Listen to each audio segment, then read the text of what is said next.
آج 6 جنوری ہے اور جو ہے مولانا عبدالستار نیازی جو ہے میاں والی سے، اور جعفر نمیری جو ہے وہ سوڈان کا صدر 20 سال رہا تقریباً، میرے خیال میں 20 سال تک. اور اس کے بعد وہاں پہ عمر حسن البشیر جو ہے وہ آئے، اور ابھی تو سوڈان 2 حصوں میں ہو گیا کہ ایک عیسائی حصہ ہو گیا، ایک مسلمانوں کا حصہ ہو گیا. تو نظر نہ آنے والا شیطانی جال جو ہے، یہ جعفر نمیری کی جو صدر تھا سوڈان کی شادی تو تقریباً ہوئی تھی میرے خیال میں، لیکن عبدالستار نیازی کی جو ہے شادی نہیں ہونے دی گئی، اور کسی کی وہ کئی کی شادیاں کرتا ہے شیطانی جال جو ہے.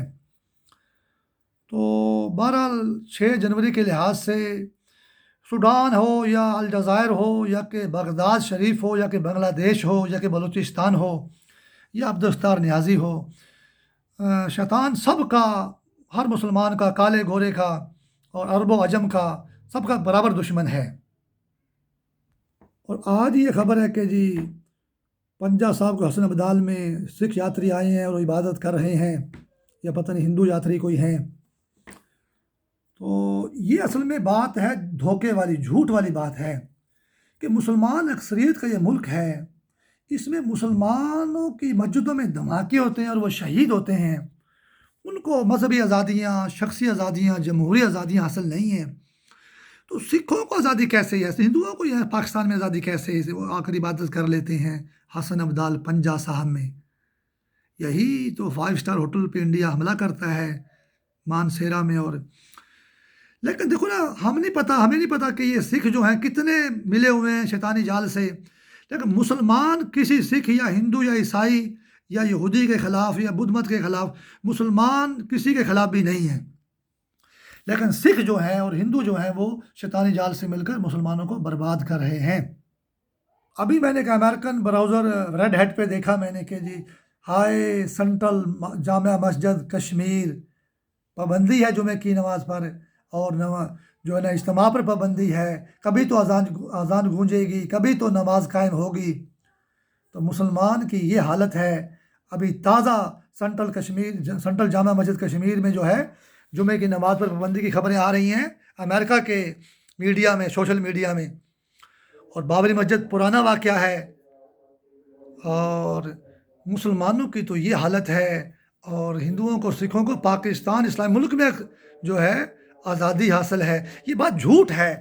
اور کہتے ہیں ہم نے ان کو آزادی دی ہوئی ہے جو سکھوں کو اور ہندوؤں کو عبادت کرنے کے لیے، جب مسلمان ایک اکثریت ملک میں خود آزاد نہیں ہے. بم دھماکے ہوتے ہیں جامع مسجد کشمیر، مقبوضہ کشمیر میں پابندی ہے جمعے کی نماز پر. تو مسلمانوں کو تو آزادی خود نہیں ہے، وہ کیسے آزادی دے سکتے ہیں سکھوں کو اور ہندوؤں کو؟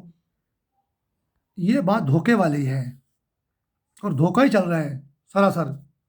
ہمارے والد صاحب نے ایک واقعہ سنا ہے کہ دولت پور کوئی نزدیک تھا ہمارے بروالا سیدان کے ساتھ جو ہے، وہاں ایک ہمارا حسین نام کا جو ہے بندہ سویا کرتا تھا رات کو اپنے ڈیرے پر، اپنی زمین پر. تو ایک ڈاکو یا ایک بندہ آیا رات کو روشن دان سے، اس نے گولی چلائی پستول کی جو ہے، اور گولی چلائی تو وہ اس وقت وہ بندہ اس کمرے سے دوسرے کمرے میں جو ہے وہ کوئی کام سے چلا گیا. اور وہ اپنی کتاب میں لکھتا ہے کہ جی میرے کو اللہ تعالیٰ نے موزانہ طور پر بچا لیا. اچھا، چھت سے روشنی، 6 مہینے سال ہوتا ہے، چھت سے اس نے گولی چلائی روشن دان سے، یعنی روشنی آتی ہے یا کہ تازہ ہوا آتی ہے. تو شیطانی جال کا یہاں پہ یہ پیغام تھا، دولت پور میں یعنی ایک اور ایک دو، یعنی 6 اور 6 12 مہینے ہیں. تو بھائی آپ جو ہیں اگر اس کمرے سے ہٹ کر دوسرے کمرے میں رہیں گے، یعنی اگر آپ 2 نمبر زندگی گزاریں گے تو پھر آپ محفوظ ہیں. ورنہ اگر آپ 1 نمبر طریقے سے اسی چارپائی پہ سوئے رہتے تو اوپر سے گولی روشن دان سے آتی چھت سے اور آپ کا کام تمام کر دیتی.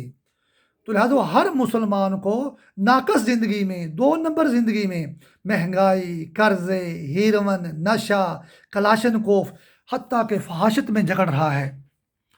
تو 2 نمبر تو ایک حد ہوتی ہے، چلو 2 نمبر تک وہ جاتا، لیکن یہ تو بالکل شیطانی مردود آگ میں جکڑ رہے ہیں مسلمانوں کو، اور اللہ اور رسول سے، قرآن اسلام سے دور کر رہے ہیں، بلکہ ان کا دشمن بنا رہے ہیں.